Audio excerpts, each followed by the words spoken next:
This video is sponsored by my favorite website creator, Squarespace, the best place to go when you want to get a domain or create a beautiful website or an online store. I think we'd all be so much happier if we just read more novels. For me at least, it's the best way to relax, use my imagination and connect with the world. Last year, I worked 50, 60-hour weeks, I slept 8 hours per night, I went to the gym 5 times a week, and I wrote half a novel. I also read 80 books. And the thing is, I'm a really slow reader. When I started doing this math, I was like, wait a second, how did this happen? Seems like clocking serious reading hours is actually much easier than I thought. Okay, half of those books were actually audiobooks, so I guess not technically reading. But if you guys wish you had more time and energy to read, or maybe you've never been a reader but you want to get into the habit, I thought that maybe my own reading routine could be a little inspiration. Oh, and if you want me to make more book videos in the future, please give me a thumbs up. It's always super helpful. I read exactly 80 books in a year, 69 of them were novels and 11 non-fiction. And 44 of them were actually audiobooks. So the math starts adding up more easily when you think about all the time I listen to a book while doing other things. Here's when I read. Every night before I go to sleep, I read in bed. And I mean every single night. It's a way for me to signal to my brain that it's time to sleep, and it relaxes me instantly. I often read instead of watching TV or a movie or YouTube or being on Instagram or whatever. I decide beforehand that this is gonna be a reading night, and I put my phone on silent and I stay away from social media, and I just read for 3 to 4 hours straight. I usually have 2 evenings like this per week. When I'm on the cross trainer or walking on the treadmill, I place my Kindle on the machine in front of me and time just flies. 30 minutes go just like that when you're reading a good book. When I'm on the muscle machines, I instead listen to an audiobook or sometimes a podcast while working out. A great way to motivate yourself to go on a nice walk is to have a thrilling audiobook you look forward to listening to, working at the body and the mind at once. I get a good half an hour audiobook listening session whenever I do my makeup. Chores like cleaning or doing the dishes or cooking are so much more fun if you listen to a book. David and I usually have a book that we read aloud to each other. Cozy Sunday mornings or champagne-y Saturday afternoons, or especially when we're on holiday. Doesn't get more romantic than that. In my opinion, most people are reading the wrong way. Usually you choose one book that you read from start to finish before choosing your next book. If you ask me, that's like choosing one TV series that you have to watch every episode, all 7 seasons or whatever, before you can choose another series to watch. How boring. Sometimes you're in the mood for fun and easy, sometimes you want to be scared or thrilled, sometimes you want to learn something new or feel inspired and enlightened and all that good stuff. No TV show can give you all of that, and no book can either.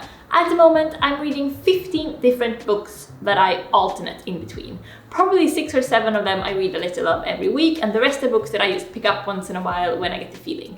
This means that I always have something to read that perfectly fits my mood. And when I have my weekly reading evenings, I don't sit and read one single book for 4 hours straight. That would bore me senseless. I start the evening with a non-fiction that teaches me something, then I go for something beautiful and a bit more hard work demanding my full focus and concentration. Then I move on to a good, well-written suspense or thriller, and finally, late at night when I'm getting tired, I go for an entertaining page-turner that's super easy to digest, even for a tired brain. I mentioned earlier that I read very slowly. It's because I love words and sentences and paragraphs. I really appreciate a good word choice or a cool beat or tempo of a paragraph. So I really like to go slow and read good sentences a few times to really enjoy them. So it takes me a bloody while to finish a book when I read it. Books that I'm interested in and care about, I have to read. Books that are more easy, entertaining, and good escapism, I listen to. Because when I listen, I miss out on the whole word, sentence, paragraph enjoyment. When you listen, it's too quick to grasp the nuances of the language. When I do listen, I usually up the speed. So I actually go in the other direction and listen at 1.5 speed. If I listen in normal speed, my mind will often start to wander and I can't focus, so I prefer going up. Plus, I get to listen to so many more books a year with 1.5 speed. Okay, here's a totally geeky thing I do, but that just makes reading so much more delightful. I make lists. I'm a huge list person, so I document my own reading. That's why I even know that I read 80 books in a year. First of all, I have my to-read list in different categories like classics, crime, sci-fi, or non-fiction, feel-good, literary works, and so on. I write down all the books I want to read in Google Docs. I tried Goodreads, but I just haven't really fallen in love with it. Do you use Goodreads? Is it worth giving another go? Or maybe you're using another book app that you would recommend? Please give me your tips. Anyway, I also have a list of all the books I'm currently reading. So when I sit down on my reading evenings, I scan the list and choose which 4 books to read that night. And finally, I have my list of books I've read that year. In alphabetical order, I list the author, title, whether it was an audiobook or not, and I give it a score between 1 and 5. At the bottom of the list, I have a count of how many books I've read in total and how many of them were audiobooks. If a book gets 4 points or higher, I put it on another list of the best books I've read that year. Yes, I told you, I'm a total geek, and I have no bloody idea why these different lists of books makes me so happy, but they really do. You know how important a cozy surrounding is to me, and especially so for my reading nights. A tidy space, good snacks, and a steaming pot of tea, lit candles, calm music, and maybe even a bit of lipstick. Having a few hours to yourself to do nothing but read, that's a damn luxury. So I really treat it as one, and I make an effort to create that lush atmosphere to read in.